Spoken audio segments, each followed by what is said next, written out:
Amen, peuple de Dieu. Amina. Que Dieu soit loué, que Dieu soit béni. Mungu asifiwe, Mungu abarikiwe. Matthieu chapitre 5, le verset 8.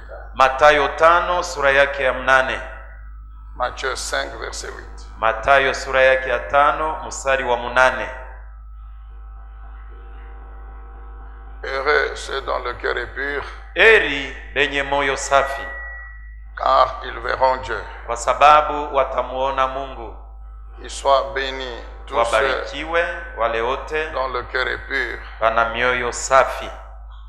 Et la bénédiction que Dieu leur donne, Baraka ile Mungu anawapatia c'est tout ce que l'œuvre de sa puissance est capable de faire. ni ile yote kazi ya uwezo wake ina uwezo ya kutenda.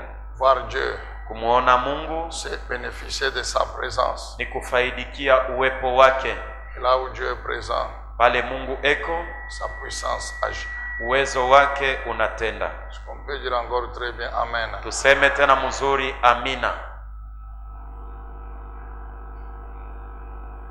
Nous sommes donc en train de parler sur les béatitudes, Tuko nasemea kuhusu misemo mzuri ya baraka, ces paroles puissantes qui tracent devant nous le chemin du bonheur. misemo ya uwezo inatengeneza mbele yetu njia ya heri, Le chemin de la bénédiction. njia ya baraka. Nous disions que les béatitudes sont les paroles de notre Seigneur qui tracent le chemin du bonheur, qui nous montrent les voies sur lesquelles nous devons marcher, Inatuonesha njia mwenye tunapasha kutembelea, sur lesquelles Dieu a placé sa bénédiction. mwenye Mungu alishatia baraka yake. Elles ne sont pas les seules voies. Aina peke yayo manjia, L'ensemble de la parole de Dieu, chango ya neno la Mungu toutes ces lois, na masheria yake ces yote, préceptes, maagizo yake, ces commandements amri yake nous montrent le chemin du bonheur. inatuonesha njia ya heri. Les béatitudes n'en sont qu'une petite partie, Na hata misemo mzuri ya baraka inakuwa sehemu ndogo, mais qui sont un parfait exemple lakini inakuwa mfano yenye kustahili de la combinaison des deux choses importantes, ya kuchanga vitu viwili vya muhimu, les lois et les promesses. masheria na maahadi. Amen. Amina. Aujourd'hui, nous voulons revenir encore sur Leo la sixième béatitude, tunapenda tena msemo ya 6 ya baraka.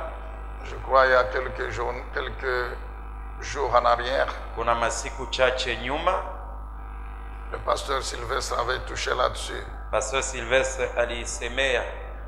Nous revenons pour une meilleure compréhension et compléter. Tunairudililia juu tuelewe vizuri na tuongeze. Le cœur, nous savons ce qu'il représente. Moyo tunajua inamaanisha nini. Très souvent, lorsque on parle du cœur dans la Bible, Kila mara wakiongea kuhusu moyo ndani ya Biblia, il s'agit de l'homme intérieur, inaelekea mtu wa ndani, de l'esprit et de l'âme qui lui est associé. roho na nafsi yenye kuambatana nayo. C'est l'homme invisible. Ni mtu mwenye aonekane na macho. L'esprit, c'est la composante spirituelle de l'homme qui ressemble à Dieu. Ni kiungo kia kiroho kia mtu kenye kufanana na Mungu. Maintenant, lorsqu'on parle de cœur pur, Na wakati wanaongea kuhusu moyo safi, c'est cet homme intérieur qui est juste et saint, ni yule mtu wa ndani anakuwa mwenye haki na mtakatifu, donc qui est sans péché. ni kusema ana dhambi. Cœur pur, Moyo safi, l'homme intérieur, mtu wa ndani saint et juste, mtakatifu na mwenye haki, sans péché. bila dhambi. Et nous savons Na tunajua que notre Dieu, ya kwamba Mungu wetu connaissant très bien la nature de l'homme mwene kujua vizuri hali ya mtu qu'il avait créé, mwenye yeye aliumba, connaissant très bien l'influence anajua mzuri kusukumwa de la chair ou de la nature humaine de l'homme qui le pousse toujours à pécher kwa contre Dieu. mwili au hali ya kimutu ya mtu yenye namsukuma kutenda dhambi mbele ya Mungu. Le Seigneur a mis à la disposition de l'homme sa parole, Mungu alipatia mtu neno lake ainsi que son esprit, na roho wake vile vile. par la puissance des deux, Kwa uwezo ya hivi viwili, la parole et l'esprit, neno na roho, Dieu purifie le cœur de l'homme. Mungu anatakasa moyo wa mtu. Bien sûr, dans la mesure où cet homme Ndio ni mpaka kama huyu mtu anaamini, ouvre son cœur à Dieu, anamfungulia moyo Mungu, croit en Dieu, anamwamini Mungu, accepte la parole de Dieu. anaitika neno la Mungu. Si nous allons dans Jean chapitre 15, Tukiende katika kitabu kia Yohane sura ya 15 du 1er au 3e verset, tokea shairi ya kwanza hadi ya 3, le Seigneur Jésus, bien sûr, il continue à révéler son identité. Bwana anaendelea na kutambulisha kitambulisho kyake, C'est là qu'il dit que je suis le vrai serpent, na ni pale anasema ni mimi ndiye mti ya kweli, le vrai plante de la vigne. mumea ya kweli ya mti ya mvinyo, Et le Père, Dieu le Baba. Père est le vigneron. na Baba ndiye mwenye shamba. Il ajoute, il dit que nous, ces brebis, nous sommes les sarments. Anatuongeza, anasema sisi wakondoo tunakuwa matawi, Et que si nous voulons porter du fruit, na kama tukitaka kuzaa matunda, en d'autres termes, si nous voulons continuer à vivre et porter du fruit, na kama tukitaka kuendelea na kuishi na kuzaa matunda, nous sommes obligés de rester attachés, tafadhali tubakie benye kuungana attachés au vrai cep qu'il est. na muti ya katikati inayokuwa yeye. Il voulait dire, tant que nous sommes attachés à lui, Alipenda kusema kama tukibakie benye kuambatana naye, son esprit, qui est le Saint-Esprit, roho wake anayekuwa Roho Mtakatifu va nous révéler chaque jour son onction. atatufanizia upya kila siku upako wake, C'est ça en fait la sève njo maji yenyewe qui fait vivre les branches inafanya ya kwamba matawi ipate kuendelea na kuishi et qui les rend capables de produire du fruit. na kuwawezesha hivi batowe matunda. Alors il ajoute au verset 3 ceci, Anaongeza kushairi ya 3, anasema hivi: que vous êtes déjà purifiés nini mulisha takaswa zamani par la parole que je vous ai enseignée. na neno nilimifundisha. Vous êtes purifiés, Mulisha takaswa c'est-à-dire dans votre esprit, ni kusema ndani ya roho yenu, tout ce qui représente les souillures, ile inamaanisha c'est-à-dire Roho. le péché. ni kusema zambi, uchafu ni zambi. Ma parole a déjà enlevé ça. Neno langu ilishaondosha En hayo. d'autres termes, plus vous écoutez ma parole, Kusema kwingine, zaidi na zaidi munaendelea na kusikia sauti yangu, plus votre homme intérieur est purifié. na zaidi mtu wenu wa ndani anatakaswa, Et il peut ainsi communiquer cette purification à l'homme na anaweza extérieur na kuambukizia ule utakaso mtu wa nje, dans lequel vous êtes. ndani yake mnapatikana. Amen, peuple de Dieu. Amina.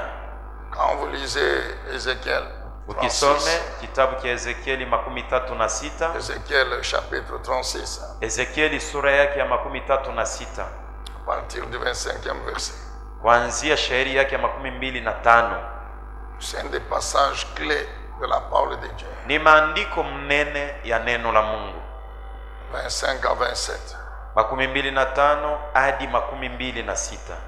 C'est dans ce passage que le Seigneur Ni ndani ya andiko hii Bwana présente, caractérise l'état de cœur de l'homme, anaonesha hali ya moyo wa mtu qu'il qualifie de cœur de pierre, yenye ye anaita moyo wa mawe, le cœur de pierre, moyo wa mawe dans le corps de l'homme.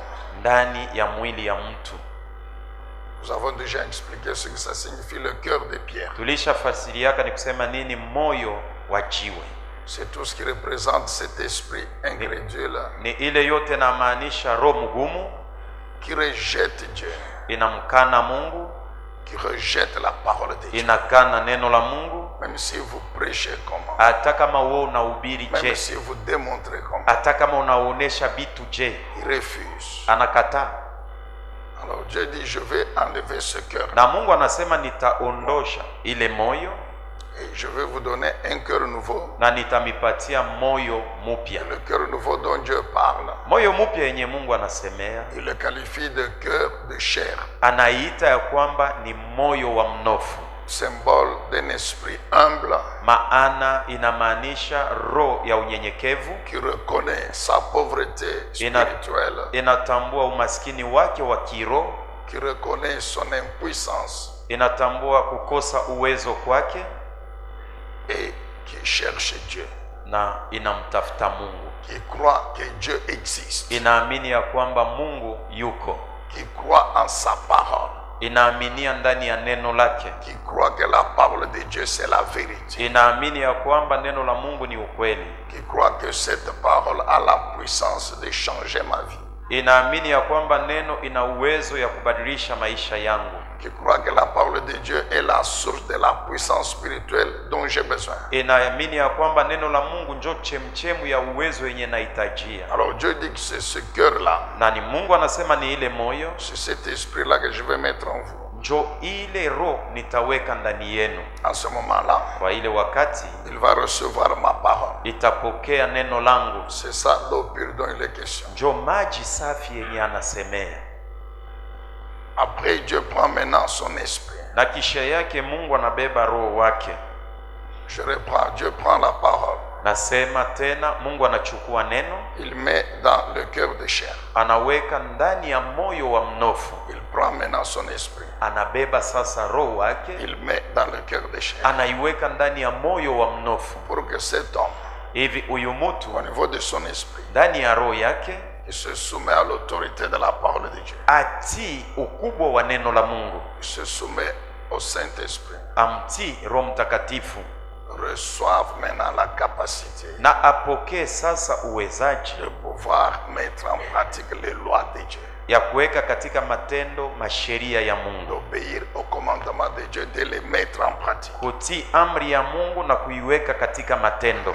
Maintenant, Dieu sait, Na Mungu anajua sasa, comme j'ai pris la bénédiction, vile nilichukua baraka je l'ai caché derrière les lois. na nilishaificha nyuma ya masheria. Lorsque cet homme va pratiquer mes lois, Wakati huyu mtu ataweka katika matendo sheria yangu, absolument, il finira par posséder la bénédiction. ma hakika bénédiction. mwisho ya yote mpaka atapokea baraka. Amen, bien-aimé dans le Seigneur. Amina. Laisse-moi vous rappeler encore ceci. Acheni nimikumbushe tena asubuhi ya leo, Quand nous pratiquons la parole de Dieu, wakati tunaweka katika matendo neno la Mungu, en mettant en pratique les lois, mkuweka katika matendo masheria, nous recevons la vie de Dieu, nous la vivons. tunapokea uzima wa kutoka kwa Mungu na tunaiishi. Ce n'est qu'après que nous pouvons prétendre à la bénédiction. Na sasa ni mpaka kisha yake njo tunaweza kutumainia baraka. Vous n'avez qu'à relire Deutéronome chapitre 4. Somlula tena Kumbukumbu la Sheria sura yake ya 4. Je dis quand vous allez pratiquer mes lois, Mungu anasema wakati mtaweka katika matendo na sheria yangu vous allez vivre. mutaishi. Il dit obéissez à mes lois, mes commandements, Mungu afin de anasema vivre. mutii sheria yangu na amri yangu hivi Afin mupate de kuishi. vivre. Hivi mupate kuishi. Et après, Na kisha yake vous pouvez maintenant entrer en possession de Canaan ndio mnaweza kuingia sasa Mkanani et vivre longtemps dans ce pays. na kuishi miaka mingi ndani ya ile nchi. Et nous savons tous Na sisi sote tunajua que ceux qui ont rejeté la vie de Dieu benye balikana uzima wa Mungu en refusant de lui obéir mukukataa kumutii sont restés dans le désert. balikufia mujangwa. Mais la promesse était pour eux tous. Na sasa ahadi ilielekea watu wote, Mais ils sont restés lakini bo balikufa parce qu'ils ont rejeté la vie de Dieu. kwa sababu balikana uzima wa Mungu. Dieu ne bénit que sa vie. Mungu anabariki mpaka uzima wake. Pourquoi Jésus a dit, Ni vile Yesu alisema, je suis venu mimi nilikuja donner ma vie. kumipatia uzima C'est wangu pour que vous soyez qualifiés pour Dieu. recevoir la bénédiction de Dieu. mupate kustahili juu ya mwe kupokea baraka ya En kutoka d'autres kwa termes, si vous n'avez pas ma vie, Mungu. Kusema kwingine, kama mnakosa uzima vous wangu n'avez pas non plus ma na bénédiction. baraka yangu hamtaipokea, Parce que ma bénédiction est kwa liée à ma sababu vie. baraka yangu inaambatana na uzima wangu. Vous avez ma vie. Uko na uzima wangu, Vous la vivez. unaishi, Vous avez ma bénédiction. unabarikiwa na baraka yangu. Amen, peuple de Dieu. Amina. Il ne peut pas en être autrement. Haiwezi kutendeka mnamna hii. Ceux qui ont cru qu'ils pouvaient changer les choses, Bale balizania kwamba banaweza kugeuza vitu, ils ont fini par se rendre compte mwisho ya yote balifikia mkujionea bobenye qu'ils ont perdu du temps. kwamba Alléluia. balipoteza wakati bure. Ok. Sawa. Donc voilà comment Dieu purifie nos cœurs. Alafu njo mnamna ile Mungu anatakasa mioyo yetu Pour notre homme intérieur. au mtu wetu wa Alors, ndani. quel est l'objectif que Dieu poursuit? Sasa Mungu anafukuzia C'est nini? que lorsque l'homme intérieur est Sema purifié, wakati mtu wa ndani ametakaswa, lorsqu'il devient saint et juste, wakati anakuwa mtakatifu na mwenye et haki, que la justice et la sainteté, c'est sa vie, na uwaki na utakaso njo maisha yake, il va communiquer cette vie sainte et juste au corps atamkizia ule uzima mpya na takatifu kumwili et à l'âme. na nafsi, Ainsi, tout l'être humain, na hivi umutu wake wote, esprit, âme et corps, roho, nafsi na mwili, vit la vie de Dieu. banakuwa banaishi uzima wa Mungu. Amen. Amina. Ok. Mais qu'est-ce qui suit l'homme? Sasa ni nini yenye inachafulaka mtu? Qu'est-ce qui suit cet Ni homme nini intérieur? inachafula mtu? Qu'est-ce qui fait qu'il ne soit pas pur? Ni nini inafanya ya kwamba anakosa kuwa wenye usafi? Marc chapitre 7, Marko sura yake ya 7 verset 15. mstari wa 15. Marc 7, 15 Marko 7:15 jusqu'à 23. mpaka 23. Nous connaissons aussi tous très bien ce passage. Sisi sote tunajua andiko hii. Est-ce qu'on peut nous mettre rapidement Marc 15? Marko Mark 7. 7. Marko 7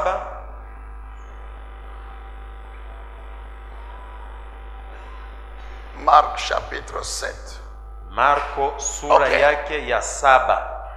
Nous savons que dans ce passage, Tunajua kwamba ndani ya ile andiko le Seigneur Jésus, il est en train de donner une leçon sur l'état du cœur de l'homme. Bwana eko nafundisha masomo kuhusu somo ya hali ya moyo wa mtu. Il parle du corps physique, Anasemea juu ya mwili ya mtu mais il parle aussi de l'homme spirituel. na anasemea juu ya mtu wa kiroho. Concernant le corps physique, Yene kuelekea mwili ya kimutu, il dit que ce que ce corps physique prend comme nourriture anasema chakula ile mwili inatumiaka n'a pas de problème. haina na matata, C'est pas ça qui le suit. qui suit haina l'homme. yonjo inachafula mtu, Parce qu'il dit lui-même qu'après c'est évacué kwa sababu anasema kisha ya yote inatoshwa par les voies naturelles. kupitia vile Mungu alitengeneza. Alors il dit que ce qui suit l'homme, Na sasa anasema kienye kuchafula mtu c'est ce qui sort de lui. ni bile binatoka ndani ya mtu. Alors là, c'est l'homme spirituel. Sasa pale ni mtu wa kiroho. Après avoir parlé de l'homme physique, Kisha kusemea mtu kimwili, il parle de l'homme spirituel. anasemea juu ya mtu roho. Je répète, l'esprit et l'âme qui lui est associé. Nasema na roho na nafsi yenye kuambatana naye, Ou le cœur spirituel. au inayokuwa moyo wa kiroho.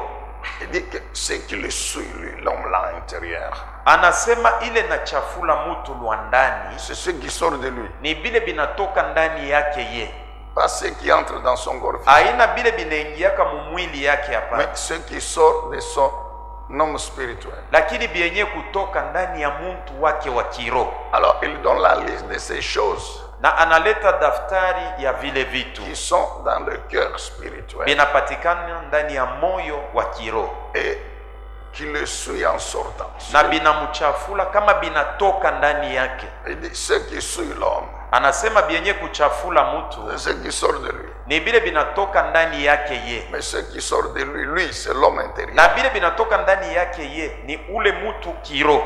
A commencé par entrer dans cet homme avant de sortir. Mbele ya bio kutoka amo ni kusema biliingiaka amo. Amen, Église. Amina. Est-ce que vous suivez? Muko natufata? Je dis ceci. Nasema hivi, Jésus dit ceci. Yesu anasema hivi, Ce qui suit l'homme, byenye kuchafula mtu qui rend l'homme, ici c'est l'homme spirituel, binamfanya huyu mtu anakuwa ni mtu wa kiroho. ce qui le suit, Byenye kumuchafula yeye c'est ce qui sort de lui. ni bile binatoka ndani yake ye. Et il dit, voici les choses qui sont en lui et qui sortent. Na anasema sikilizeni bienye binatoka ndani yake, bile biko ndani, bile binatoka. Ces choses qui sont en lui dans cet homme. Bile bintu biko ndani ya huyu mtu kiroho. Quand elles sortent, elles suivent cet homme. Kama binatoka ndani yake binamchafula yeye. Ok. Sawa? Il donne la liste. Kisha analeta daftari. Les mauvaises pensées. Mawazo mubaya. L'immoralité. Kuwa kupenda msharati. Oui. Le meurtre. Kuuana. Les adultères. Mauzinifu. L'envie. Kutamania. La méchanceté. Na hata uongo. Le mensonge. Uongo. Le vice, la jalousie, le blasphème, l'orgueil. Et la toutes sortes de comportements insensés. Tabia yote ya bubumbafu à la parole de Dieu. ni kusema iko mubaya kulinganisha na neno la Mungu. Donc Jésus dit que tout ce mal ici Yesu anasema ubu bubaya bote sort du dedans de l'homme. biko natoka ndani yake ndani yake muntu. L'homme intérieur impur. Muntu wa ndani wa kiro mchafu. Souillé par ces choses. Anachafuliwa na ibi bitu. Maintenant ces choses sortent. Na sasa bile bintu binaanza kutoka ndani yake. Ça veut dire quoi? Ni kusema nini? Que ces mauvaises choses ibi bintu bibaya sont dans l'homme intérieur. Biko ndani ya muntu wa ndani. Maintenant elles sortent. Sasa binaanza kutoka. Quand elles sortent, wakati binaanza kutoka nje, elles le souillent. Binamchafula.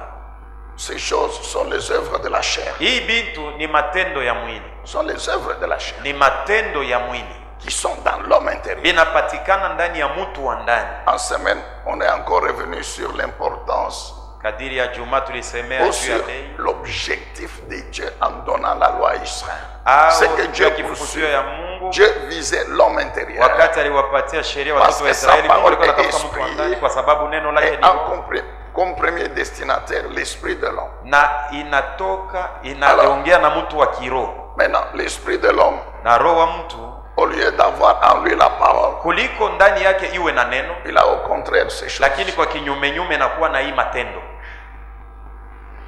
Ces choses qui sont en lui. Ibi bintu biko ndani yake ye sortent. Binaanza kutoka nje.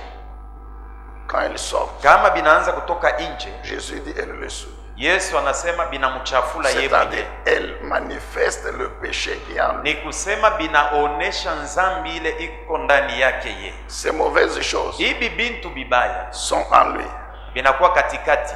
Tant qu'elles ne sont pas sorties. Kama abiyatoka nje, elles ne peuvent pas être manifestées. Habiwezi kujulikana. C'est quand elles sortent. Ni wakati binatoka nje. Qu'elles manifestent maintenant le péché qu'elles sont. Jo binaonesha hali ya zambi ile kondani yake. Alléluia. Amina. Les pensées parlent. Hapana kuzania. Les pensées parlent. Mawazo inasemaka. Quand nous mettons Matthieu 12. Mathayo 12. Le verset 37 je crois. 34. Makumi tatu na ine. Seigneur Jésus dit quoi? Bwana Yesu anasema nini?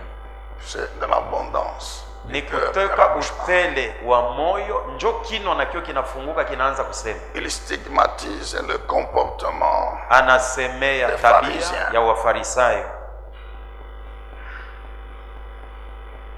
Espèce de vipère. Mweye ali ya nyoka. Comment pouvez-vous tenir des propos qui soient bons alors que vous êtes mauvais? Kizazi kia nyoka, mwe mnaweza kusema misemo mzuri japo mweye mnakuwa batenda zambi. Ce qu'on dit, c'est ce qui vient du cœur. Bile tunasemaka biko natoka ni ndani ya moyo. Déjà dans vos cœurs. Yesu anasema kutangulia ndani ya mioyo. Il y a toutes les mauvaises choses. Muko paka bintu bibaya. Le péché est collé à vos esprits. Zambi ilisha lamata kumaro yenu. Alors quand vous ouvrez la bouche pour parler, kama mwe mnafungula binwa juu ya kusema, mais vous ne pouvez que faire sortir ce qui est dans vos cœurs. Mutasikilisha ni paka bile binakuwa ndani ya mioyo yenu. Amen, Église. Amina. Même si vous faites semblant. Hata kama unafanya saa aina njovi. Par hypocrisie. Kwa unafiki. Mais votre comportement. Lakini tabia yako finira par vous trahir. Mwisho ya yote pake itakuvumbulisha. Vous avez la haine dans le cœur. Uko na chuki ndani ya moyo. Mais vous dites que non, je vous aime. lakini uko naambia mtu asema mimi nilishakupendaka sana, mais cette haine finira par être révélée par votre comportement. Mwisho ya yote chuki yako paka itajulikana kupitia matendo yako. Alléluia. Amina. Les choses mauvaises, le péché qui est dans l'homme intérieur, bintu bibaya, zambi yenye kupatikana ndani ya mtu wa ndani, il finit par être traduit, exprimé dans le comportement. Mwisho ya yote itajionesha kupitia tabia na matendo.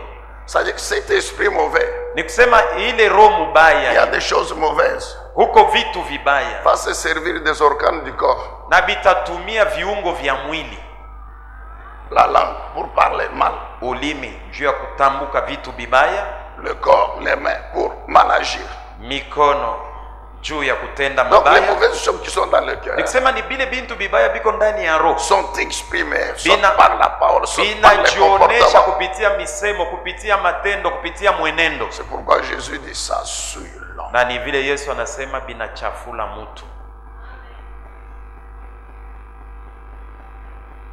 La Bible dit il est tel que Biblia inasema yeko paka vile son âme pense. vile nafsi yake kuna ufikiria. Proverbe 23 verset 7. Mezali 23 mstari wa 7. Proverbe 23 verset 7. Mezali 23 mstari wa 7. Si vous regardez, voyez votre voisin ou votre voisine qui dort, secouez-le, il se réveille. Angalia mbele kuume kwako na kushoto kwako, kama jirani wako alisha kulala umutenkeshe, umulamushe. On n'est pas en chambre ici. Umo haina mfazi ya kularia umo. On est dans le sanctuaire de l'Éternel. Tuko munyumba ya Mungu. La Bible dit car il est comme les pensées de son âme. Biblia inasema yeko paka vile mawazo ya nafsi yake iko. Il est comment? Anafanana na nani? Comme les pensées de son âme. Paka vile mawazo ya nafsi yake iko. Ni ses paroles, ses comportements, ses actions, ses réactions. Na kujibu kwake. C'est exactement ce qui est dans son âme. Jo paka vile ye mwenye eko ndani ya nafsi. Donc si dans l'âme de l'homme il y a des mauvaises choses, nikisema ndani ya nafsi ya mtu kama muko bintu bibaya bitaonekana na nje. Alléluia. Amina. Alors une autre question se pose. Na alafu ulizo ingine imeuliziwa. Comment ces mauvaises choses entrent dans l'homme intérieur? Alafu je hivi bintu bibaya bilingia ndani ya mtu wa ndani? Avant de sortir, il faut qu'elles entrent. Mbele ya kutoka inafaa mbele bitangulie kuingia. Comment elles entrent dans l'esprit de l'homme? Afu je bio binaingia ndani ya roho wa mtu? Il y a trois voies principales. Kuna manjia tatu mnene. Il y a les yeux, kuko macho ya mtu, il y a les oreilles, kuko masikio, et puis il y a le diable. na shetani. Je reprends. Nasema tena. Il y a les yeux, kuko macho ya mtu, il y a les oreilles, masikio yako, il y a le diable, na shetani. Ce sont les trois voies njo manjia tatu qui amènent les mauvaises choses dans l'homme intérieur. Vile binabebaka bintu bibaya binabingisha ndani ya mtu wa ndani. Souffre qu'aujourd'hui encore le Seigneur te le répète. Etika tena na leo na miko na kuambia hivyo tena. Les yeux, macho, Dieu les a créés, leur a donné la mission de voir. Mungu aliumba na alikupatia hayo na kazi ya yo kuona. C'est ça leur rôle. Njo kazi ya macho. Tant que tu les laisses ouverts, kama tu iliisha kufunguka, il voit. Yo inaanza kuona mambo. Il voit. Iko naona lwai. Les yeux ne vont pas te dire ça c'est mauvais, je ne dois pas voir. Haita kuambia sasa hii ngambo naangalilia hivi ni bibaya, angalia kwingine hivi mimi mishipendeke kubiona. Macho yo pake taona. Les yeux aiment regarder. Macho inapendaka kuona, kuangalishisha. C'est ça la mission que Dieu leur a donnée à l'église. Jo kazi ile Mungu aliipatia. Et quand elle voit, na kama naona kintu, tout ce qu'elle voit, na ile yote yo tout ce que les yeux voient, ile yote macho ya mtu inaonaka, ils envoient l'image, inapeleka ile picha sur l'homme intérieur, ndani ya mtu wa ndani. Je suis là, niko hapa, je vois mes amis ici, naona barafiki hapa barisha kuikala. 2, 3, 4, 1, 2, 3, 4, 7, 8 na mtoto. Je les vois. Shimina baona bote. Je ferme les yeux. Mina funga macho. Même si mes yeux sont fermés. hata kama macho yangu inafungiwa, Mais je vois très bien que lakini milisha kujua mzuri asema Papa John il est ici. Papa John yeye alishakuikalia pale À côté de lui, il y a la sœur ici. na kumpembeni yake kuko Et dada que notre ami Kakoko est ici. na ndugu yetu Koko yeye yeko hapa, Mes yeux sont fermés. lakini macho yangu ilisha Donc, kufungiwa. non seulement leur image, Sio tu mais même la mfano position. na mavazi yabo vile kila mtu alisha kuikala. Je peux fermer les yeux, Naweza kufunga macho, mais je sais que maman Christine est toujours à la droite. najua sema mama Christine yeye alisha kuikala paka kumpembeni ya Papa Alphonse, Et qu'après, maman Christine, c'est le pasteur Jean-Pierre. na kisha mama Christine Et pastor que Jean, derrière, il y a maman. na nyuma kuna Après, kuwa c'est le mke wa pasteur Papa Sylvain. Jean-Pierre, kisha Derrière, il y a Papa maman. Sylvestre, kisha Même si nyuma je yake ferme kuko les bibi yake. yeux. Hata kama mimi nafunga macho Et que vous me demandez leur position, je vais vous dire. na unaniuliza sema boba alisha kuikala, je, nitakwambia sasa wa kwanza ni fulani, wa pili, kisha kumkongo yabo kulisha kuikala ba fulani. Les yeux voient direct. Macho kama naona L'image kitu, au niveau mara de huwa l'esprit. inapeleka Et na l'esprit kupeleka roho. garde. Na roho inachunga kile macho iliona. C'est ça leur travail. Njoo kazi ya macho. Maintenant, écoutez ce que Jésus dit encore. Sasa sikia ile Yesu anaambia mtu. Matthieu chapitre 5. Mathayo sura ya 5. Jésus ne dit pas que quand vous marchez, fermez les yeux. Non, Yesu non. ashituambia sema kama unataka kutoka kwako kunyumba uingie mbalabala funga macho, hapana. Jésus ne dit pas ça. Yesu ashiseme vile. Amen. Amina. On va y revenir. Dans les yeux, Kwa sababu les oreilles, les oreilles. masikio. Les oreilles aussi aiment entendre. Masikio nayo napendaka bia kushikia shikia. Les oreilles ne te diront jamais, ça c'est le mensonge, je ferme. Masikio haitakwambia Je hivi me beko ferme, nasema je me hivi bouche. ni bongo. No. Mimi sitabishikia, mimi najifunga mimi mwenyewe. Hapana.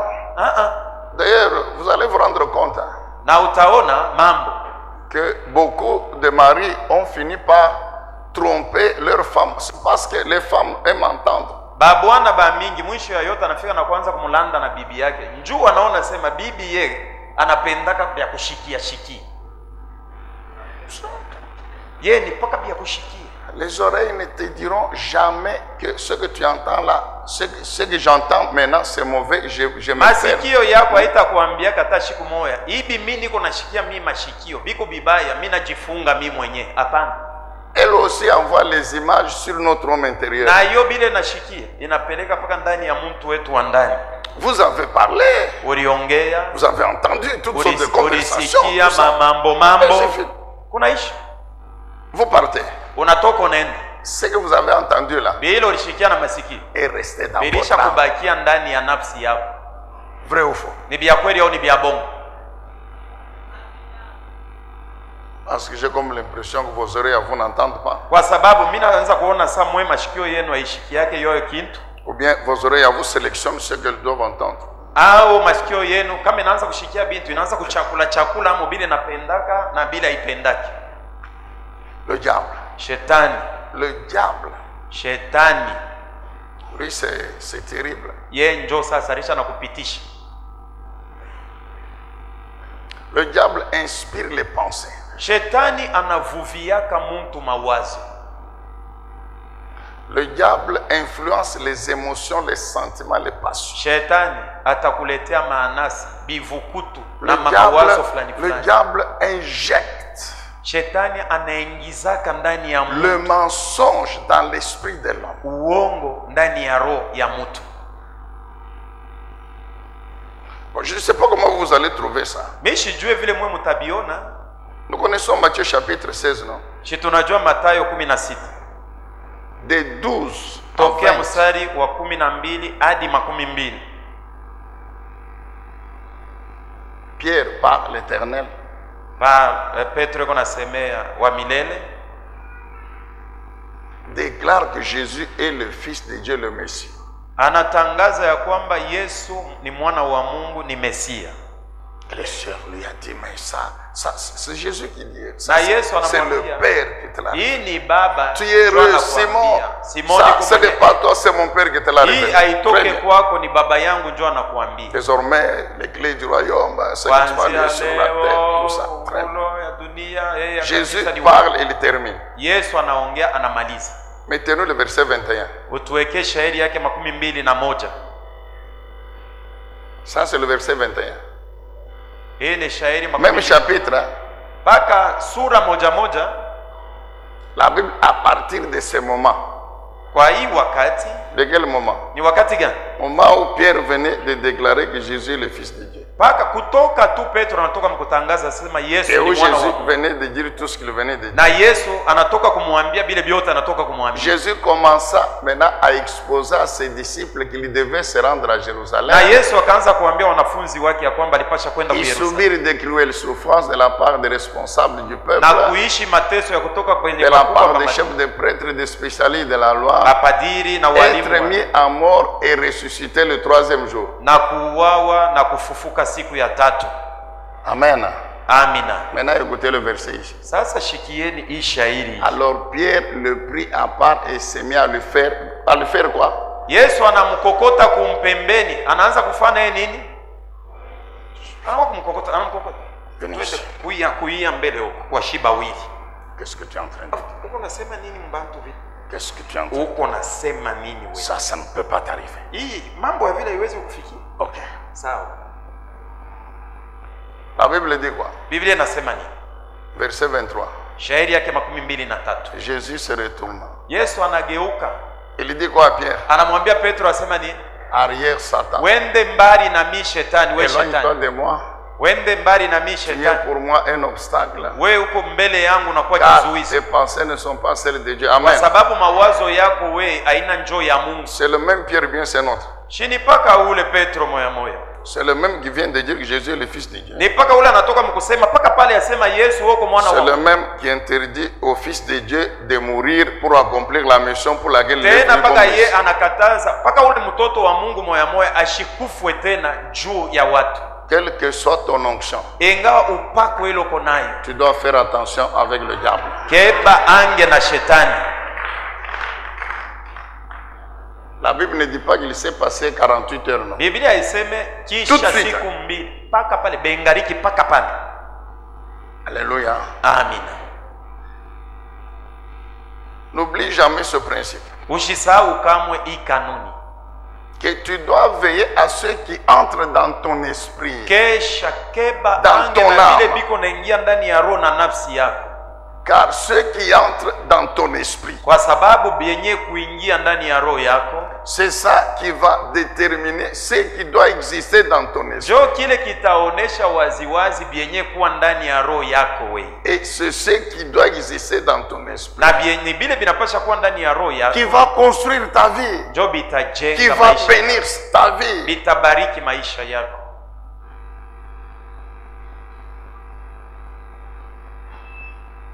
Donc là, ce sont les trois voies. Hapa ni manjia tatu. Les yeux, macho, les oreilles, masikio, le diable na shetani. Maintenant, comment faire? Sasa tutafanya je pour éviter que des mauvaises choses, parce que les yeux, tu ne peux pas les fermer. Les oreilles, tu ne peux pas les fermer. Le diable, il est là, il n'est pas encore lié. Il n'est pas encore lié. Il est là. Je crois que quand Pierre était en train de déclarer Jésus le Fils, le diable, il entendait.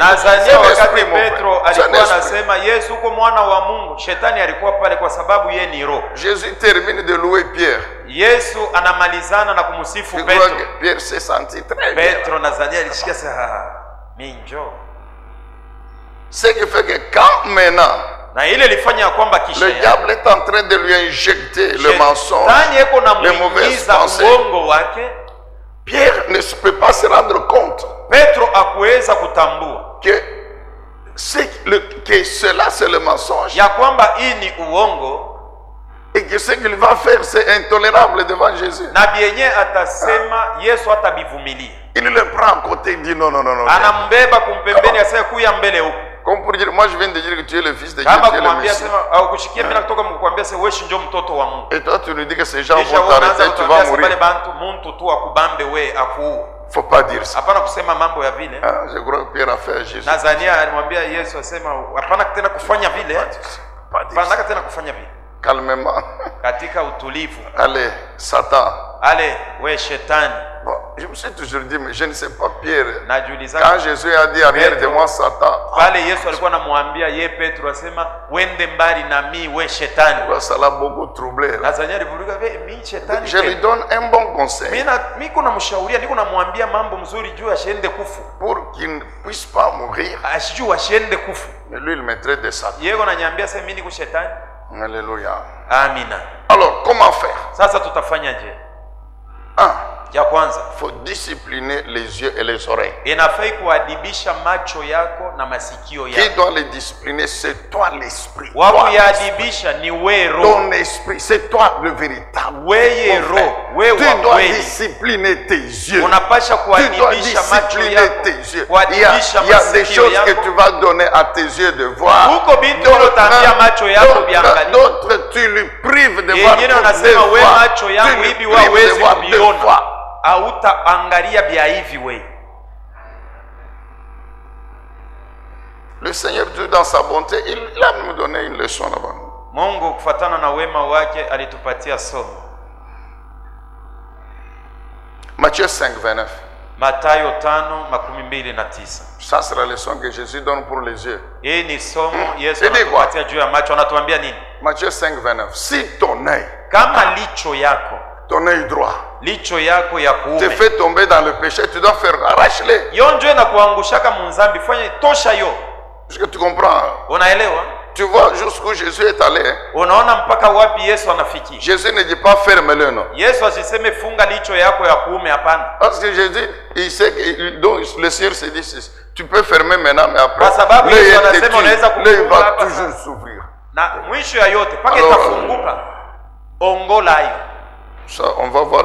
Tutaona pale utakuwa ulicha kuitosha mwili yako kama itaangalia sasa nini. On va voir si tu vas continuer à voir les mauvaises choses que tu aimes voir. Kama utaendelea vile hauna tena mwili yangu, kama utaendelea na kuona kuangalilisha vile unapendaka bibaya vile.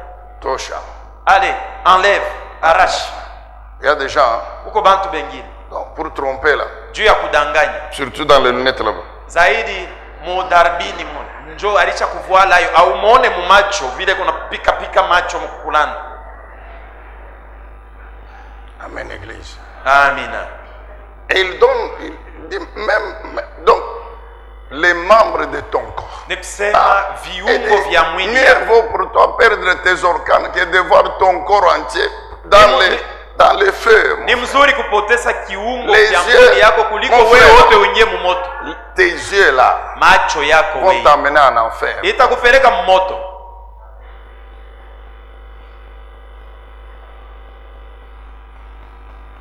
Tes yeux n'aiment jamais voir une prédication. Le prédicateur. Macho yako wewe wako haipendake kuona mahubiri. Dès qu'on met tes yeux fermes, il ferme. Ndio mshirikisha na ibamba. Mais voir les films.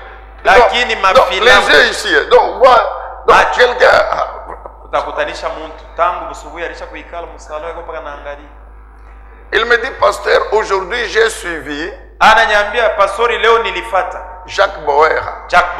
De 22h à 5h du matin. Kuanzia 22h mpaka 5h du matin. Il me dit à moi le pasteur. Eko naangalia. Ananiambia mimi mchungaji wake. De 5h à de 22h à 5h. 22h. Paka pale busubuhi ukikachika njoo anaacha kuangalia. Je lui dis, tu as fait comment il dit? Uniambia pale wewe biweza je? C'est captivant. Ni paka de 12h à 13h. De 13h à 14h. Paka nione na ile tena ingine. Pendant qu'il me dit, mais si tu étais un enfant, j'allais te tirer les oreilles. Pale kuna niambia sasa papa, bilikuwa paka bilicha kunikamata nikalmesa kama ulikuwa mtoto kidogo kama mimi na kokota mashiki. En train de me démontrer que c'est captivant. Quand l'épisode termine, kama ile kipindi kinaende huko kuna kiu yue ile mambo mengine ile linatafuta kutena kutendeka. Maintenant enlevez Jacques Bauer. Sasa tosha Jacques Bauer. Mettez la parole. Weka sasa les mêmes yeux là. Paka ile macho ile ilianza kuangalia 24 heures kono ile. Trouve que c'est maintenant qu'il faut dormir. Njoo sasa napata bushingishi. Alléluia. Amen. Amen église. Amen. Les yeux aiment, et vous savez, Les yeux sont sous l'influence de la nature de l'homme. Macho inaongozwa les na yeux hali ya aiment voir des choses là mauvaises, mais les yeux aiment voir. Inapendaka kuona bintu bibaya, lakini njoo ile yo inapendaka kuangalia. Maintenant, lorsque des mauvaises images sont calquées sur ton esprit, sasa kama mapicha mubaya inaingia ndani ya roho yako, unaishi. Maintenant, l'esprit est sur eux, ne sont pas là. Ils continuent à voir. Roho yako inachafuliwa, yo macho yo iko paka naendelea na kuangalia. Ils continuent à voir. Yo paka naendelea na kuangalia, kuna ona bintu. Ils te disent, tant que toi tu nous ouvres, nous voyons. Yo macho haitakwambia se utufungule, yo ilicha kufunguka iko naona roho yako. Nous regardons. Si tuko naangalia. Si tu nous dis de faire comme ça, kama unatuambia se tugeuke, tunageuka. Si tu tournes, tu kama unageuka, si macho na si tunageuka na wewe. Kama unageuka, na si macho yako tunageuka na wewe. Ça c'est ton problème. Ile ni mambo yako wewe. Tu nous mets dans cette direction. Unatuambia se tuangalie. Nous prenons l'image. Tunabeba picha. Tu nous mets dans cette direction. Unatugeuza kushukume. Tunabeba picha. Unageuka na kumkongo. Tunabeba. C'est tunakupatia hayo. Comme ça nous te laissons les deux. Kisha tunakupatia ile yote ile uliangalia kumbele na kumkongo. À toi d'en faire ce que tu veux. Sasa wewe fanya na ya kumbele ile uliona, na ya kumkongo na ya kushoto na kume. Fanya nayo bila unataka. Mon frère. Ndugu yangu. Mon frère. Ndugu. Ma soeur. Dada yangu. Toi tu aimes toujours entendre. Wewe unapenda kama ya kushikia bongo. Semble que. Ukupaka hivi. Donc tu es à la recherche des choses à entendre. Uko natafutisha vya wewe kushikia. Amen, église. Amina. Pour le diable, il faut lui résister. Shetani ye inapasha kushindana naye. Il faut lui résister. Inafai kushindana. Jésus a dit arrière de moi Satan. Il a Yesu alisema wende mbali na mi we shetani. Il a chassé Satan dans l'esprit de Pierre. Alifukuza shetani. Il a chassé son influence. Alifukuza kule kutenda kwake. Lorsqu'une mauvaise pensée arrive, rejette-la, ne la laisse pas. Wakati mawazo mubaya inaingia ndani yako uikatae. Lorsque la convoitise arrive, ne laisse pas la convoitise descendre. Kama tamaa inakuingia, hapana kuichika ibakie ndani ya roho yako.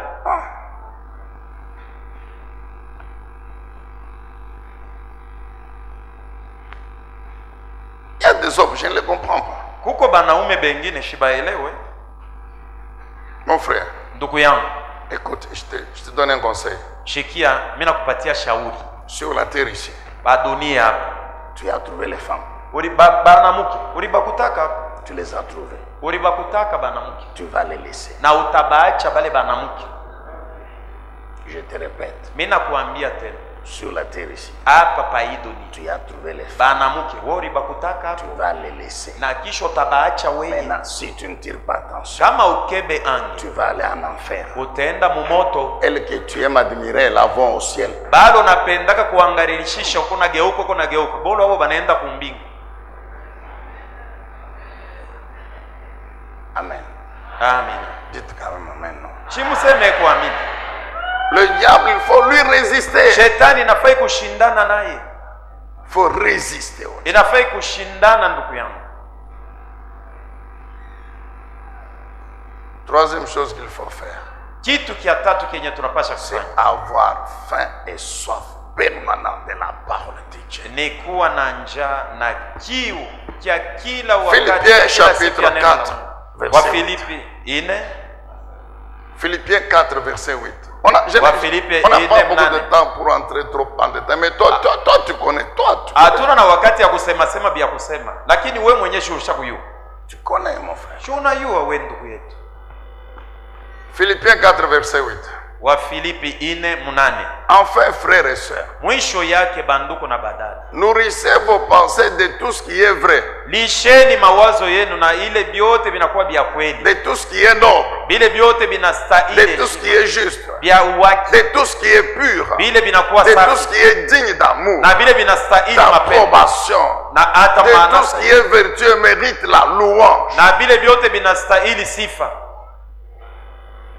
Tout ceci se trouve binapatikana wapi? Dans la parole de Dieu. Neno la Mungu.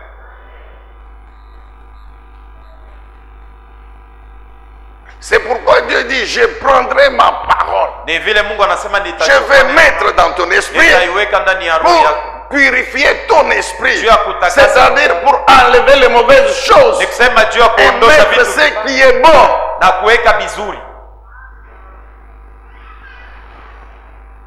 On termine. Quelle est la situation dans l'église par rapport à la parole de Dieu? Matthieu chapitre 13.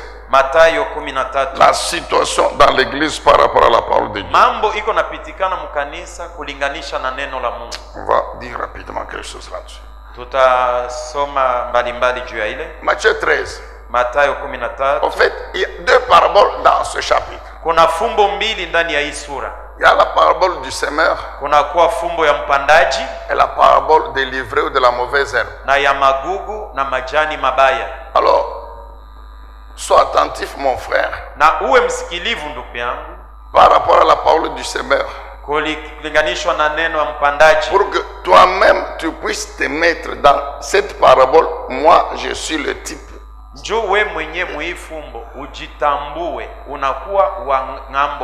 Par rapport à la parole de livré de la mauvaise herbe, toi-même tu vas te situer si tu es la bonne semence ou si tu es livré.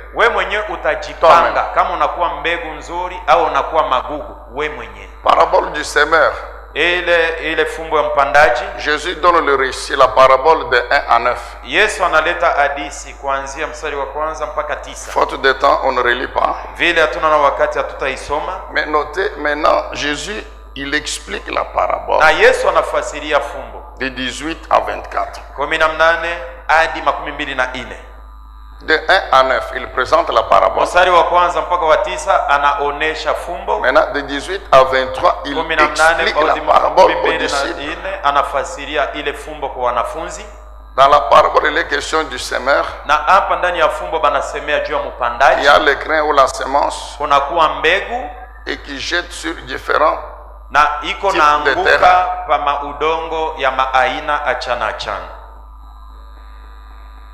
types de terrain.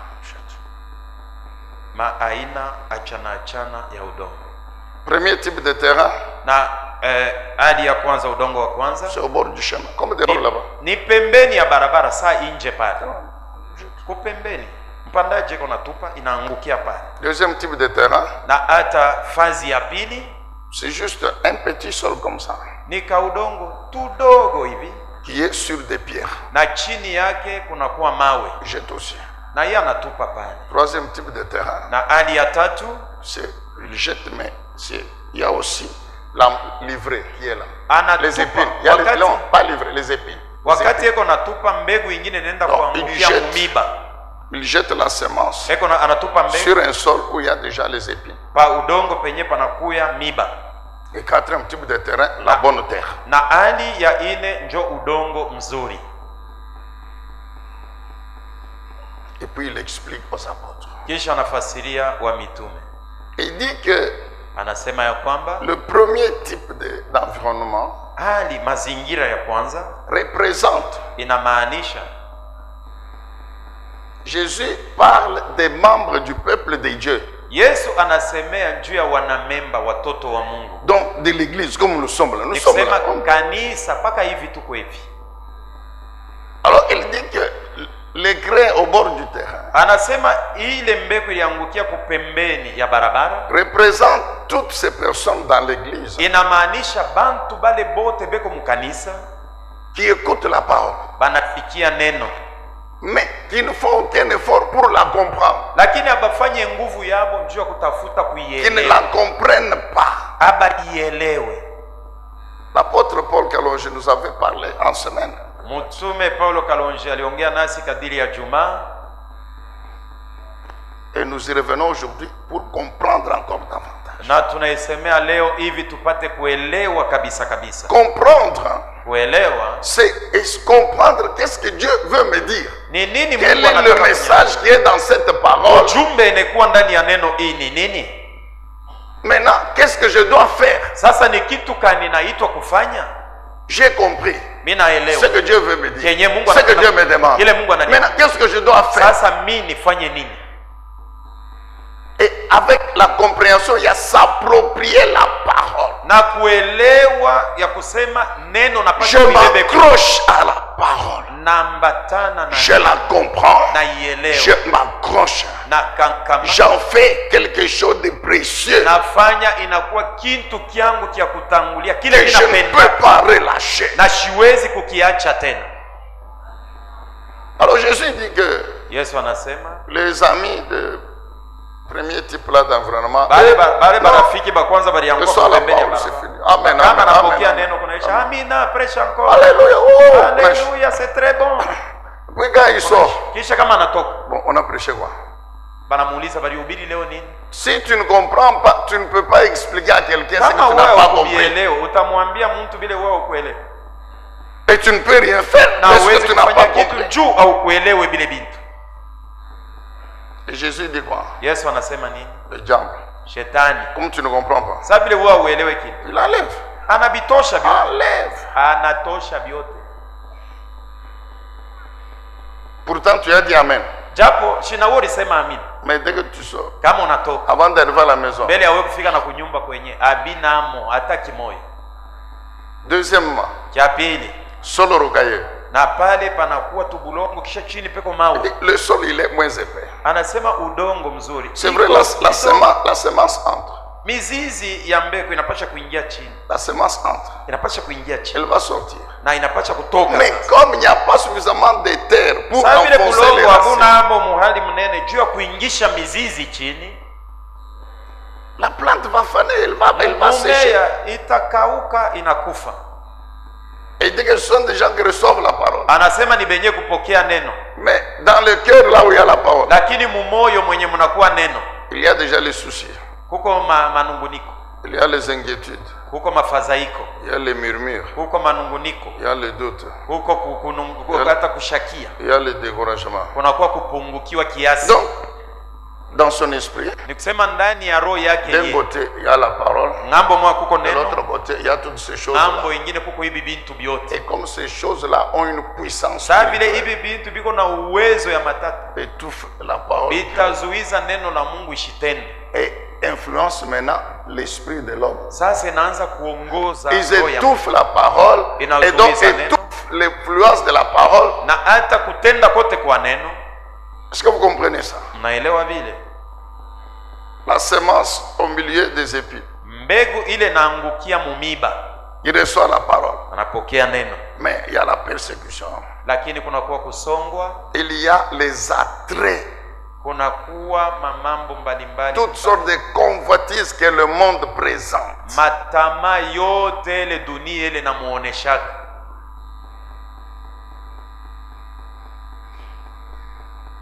Il a la parole. Eko na neno. Mais à côté, lakini pembeni, il y a toutes sortes de convoitises. Tamaa ya kila aina iko hapo. La persécution. Kusongwa. Il y a les menaces en famille. Il y a les menaces, tout ça. Vous voyez un papa qui dit à sa fille, comme toi, tu continues toujours à aller dans ton église là-bas. On va voir qui recevra ta dot.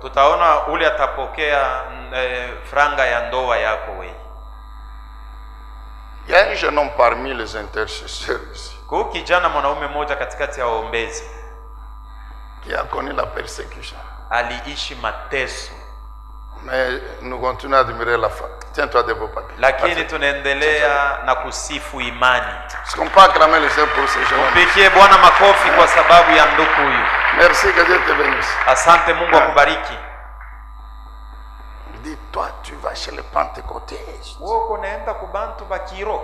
Tu nous quittes, nous les témoins des jours. Unatuacha tie bashuhuda ba Yehova. Quand on parle de la persécution à cause de la justice, demandez à Pati va vous expliquer. Mais ce jeune homme, il est fort. Et Dieu est en train de justifier. Quand nous prions pour Pati, amen, bien aimé dans le Seigneur. Persécution réelle. Combien de nos sœurs souffrent? Badada yetu bangapi beko nateseka. Comme tu ne veux pas comprendre, allez, c'est fini. Sasa bila upende kuelewa, allez, kunaisha. À d'autres on dit allez chez ton pasteur là-bas qu'il aille t'acheter à manger là et les sacs. Na yeye atakwambia seka jioni mpaka kwenda kule kuomba. Wende chakula, wende kamuombe yeye akujie chakula. Ou bien c'est moi, ou bien c'est Kabengele qui est ton mari. Au ni unabakia Kabengele n'a rien à voir. Kabengele prêche. Au ni Kabengele njoo atakuwa bwana yako sasa. Mimi wangu sitafute mambo ya kuwa bwana wa mtu. Non, Kabengele prêche. Ça c'est toi qui dis. Amen. Non, nous prêchons la parole, mon cher. C'est tout unahubiri neno. Mais la sœur elle est persécutée. Lakini dada anapatikana na mateso. Amen, bien-aimé. Amina. La parole au milieu des épines. Neno katikati ya miba. Et ceux qui ne tirent pas attention, na kama aukebe ande, il lâche. Anaacha. Ces trois catégories ici. Hii maaina tatu. Malheureusement, s'il vous plaît. Que cela ne vous choque pas. Se trouve dans nos églises. Banapatikana mu makanisa yetu. Et malheureusement, c'est eux qui représentent la grande proportion. Waole bonjo beko ba mingi mu kanisa. Malheureusement. Waole. La quatrième catégorie des chrétiens, c'est la bonne terre. Na ile kundi ya ine ya bakristo ni udongo nzuri. C'est-à-dire reçoivent la parole en toute humilité, na unyenyekevu, font un effort pour la comprendre, banafanya nguvu font un effort pour la retenir, banafanya nguvu font un effort pour se soumettre à la banafanya parole, nguvu juu ya kutii neno, rejettent toute l'influence de l'ennemi, banakatala kuongozwa kote kwa shetani. Comme Jésus, la parole leur dit de discipliner leurs yeux, leurs mains, tout ça, de discipliner leur bouche, ils disciplinent, de résister à Satan, il lui résiste, il rejette son influence. Il y en a dans l'église, mais malheureusement, surtout, non, je ne sais pas, c'est vrai, nous utilisons les réseaux sociaux aussi pour prêcher l'évangile, mais j'ai l'impression que le diable les utilise plus que l'église. Shetani eko na bitumikisha zaidi kushindia kanisa.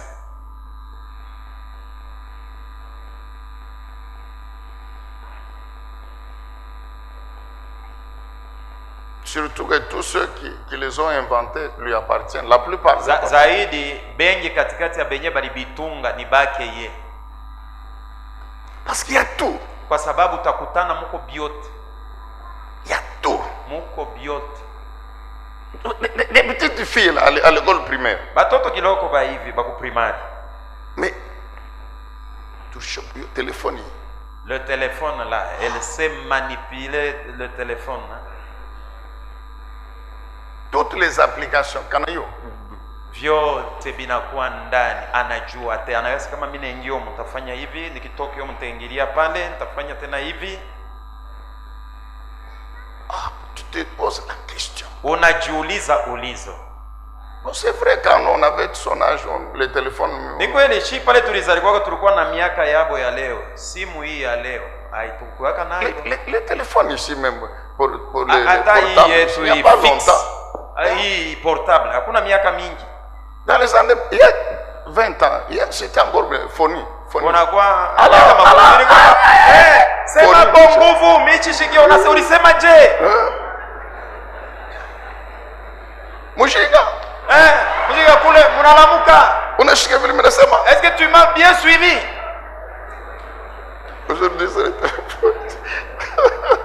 Leo ni pole. Amen. Amina. Ne laisse, mon frère, écoute. Ndugu yangu hapana kuacha. Il faut avoir l'autorité sur vos enfants. Inafai kuwa na madaraka juu ya batoto yetu. Même les blancs, vous savez. Na bazungu benye unajua. Je suivais dernièrement aux États-Unis les républicains. Nilikuwa nafuata vya kuyo je ne fais pas leur publicité, non. Balikuwa nafanya matangazo. Mais dans l'état de en Floride. Mujimbo ya Floride. Le gouverneur liwali wa ile républicain. Il a fait voter une loi interdisant l'éducation sexuelle à l'école. Bashifundishe batoto kupatana kwa mwili kumasomo. interdisant surtout de parler de l'homosexualité à l'école. Anakataza kumasomo tushikie mtu eko naambia sema inawezekana mwanaume na mwanaume baoane au mwanamke na mwanamke. Mzungu. Parce qu'il croit. Kwa sababu anaamini. Amen, bien aimé. Amina. Donc, nous devons discipliner les enfants. Ne laisse pas les enfants. Même les trucs ici des enfants, TJ ou quoi là. Il y a d'autres. Tu regardes, c'est la magie. La magie. C'est la magie. Ça tortue. Mais ton petit, il a 5 ans, 6 ans là. Ça détruit déjà ça occupe son esprit. Quand il va dormir avec cette influence. Alléluia. Que Dieu vraiment nous aide. Pour que ces 3 catégories, les premières 3 catégories, disparaissent dans l'église. Que nous tous nous soyons la bonne terre. La parabole de la mauvaise herbe vient dans le même chapitre. Na ile fumbo ya ile majani mabaya inakuwa paka muile sura moja moja. Toujours Matthieu 13 maintenant de 24 à 30. Paka Mathayo 13 makumi mbili na 4 hadi makumi 3. Et puis à partir de 36 Jésus explique. Na kuanzia makumi 36 Yesu anafasiria. Qu'on nous mette un peu 36. Matthieu 13 36. Utuwekee Mathayo 13 makumi 36. Terminons par là, nous prions pour nous séparer. Alors Jésus laissa la foule, il rentra dans la maison. Ses disciples vinrent auprès de lui et lui demandèrent: explique-nous la parabole de la mauvaise herbe dans le champ. Il leur répondait: celui qui sème la bonne semence, c'est le Fils de l'homme, c'est-à-dire moi-même Jésus. Le champ, c'est le monde. L'église est dans le monde, oui ou non? Kanisa iko mudunia ndio au hapana? Et la semence, Jésus la sème en l'air là-bas dehors. Na Yesu iko napanda mbegu pale nje tu kuna itupa mu mpepo. Sa parole est prêchée ici. Neno lake shiko na hubiriwa ni humu kanisa. Dans l'église. Mu kanisa. OK. La bonne semence. Mbegu nzuri. Ce sont ceux qui font partie du royaume. Ni bale banakuwa ba mufalme. La mauvaise herbe. Na majani mabaya. Ce sont ceux qui suivent le diable. Ni bale benye kufuata shetani. Donc Jésus dit ceci. Yesu anasema hivi. Au milieu où nous sommes là. Humu ndani humu tuiko. Si nous continuons à croire que nous tous nous sommes du royaume, nous sommes naïfs. Kama shi bote tunaendelea na kuamini asema shi bote mko mfalme wa Mungu ni bubumbavu. C'est Jésus qui parle. Ni Yesu anasema. C'est Jésus qui parle. Ni Yesu anasema. Si vous suivez la suite, il dit ceci. Kama unasoma yafuatayo Yesu anasema hivi. Pour éviter que en arrachant l'ivraie on arrache aussi les blés. On les laisse. Fanye mkutosha majani mabaya utoshe mo na ngano uiache yote ikome. Le propriétaire du champ le laisse. Mwenye mashamba anabiacha vyote biwili bikomale. Jusqu'à ce que le temps de la moisson arrive. Paka pale wakati ya mavuno itaenea. Là on va prendre l'ivraie. Jo sasa utabeba magugu. La mauvaise herbe. Majani mabaya. C'est-à-dire les enfants du diable. Nikusema batoto ba shetani. C'est-à-dire ceux qui sont dans l'église qui pêchent. Nikusema benye kuwa beko mukanisa lakini batenda zambi. On va les jeter au feu. Dans l'église. Moto. Sipaka ba mukanisa. Et puis on va garder la bonne semence. Kisha batachunga mbeko nzuri. Ceux qui appartiennent effectivement au royaume. Bale banakuwa bya kweli batoto ba Mungu. Donc comme nous sommes là. Paka hivi tuko. Jésus sait. Yesu yeye mwenyewe alishakujua. Qui réellement lui appartient. Ni nani bya kweli ni wake yeye. Qui réellement sont membres de son royaume. Ni nani bya kweli ni mwanamemba wa ufalme wake. Dans la vie desquels il s'engage. Na ndani ya maisha ya bale yeye anaingia. Pour que tous les jours il le voit sur cette terre ici. Jo kila siku boba muone pa hii dunia. Avant de continuer à le voir au ciel. Mbele ya boko endelea kumuona na kumbingu. Il sait aussi. Anajua na yeye. Au milieu de nous là. Ya kwamba paka hivi katika il y a les enfants du diable. Huko na batoto ba shetani beko pako. Prêche comment? Hata kama tunahubiri je. Même si on prêche comment? Hata kama tunahubiri bia je. Quand il sort. Yeye kama anatoka. Il arrive à la maison. Anafika kunyumba. Il prend la télécommande. Anabeba télécommande. Jacques Boer. Anaindulia wake kwa Jacques Boer. Et puis il dit il y a un temps pour aller à l'église. Écouter la parole de Dieu. Il y a aussi un temps pour se distraire. Na wakati ingine na mimi ya kupumzika hapo. Yeye ule anakwenda huko, anafanya hivi, anafanya bile. Amen, bien aimé. Amina. Nous fermons les yeux. Tufungeni macho.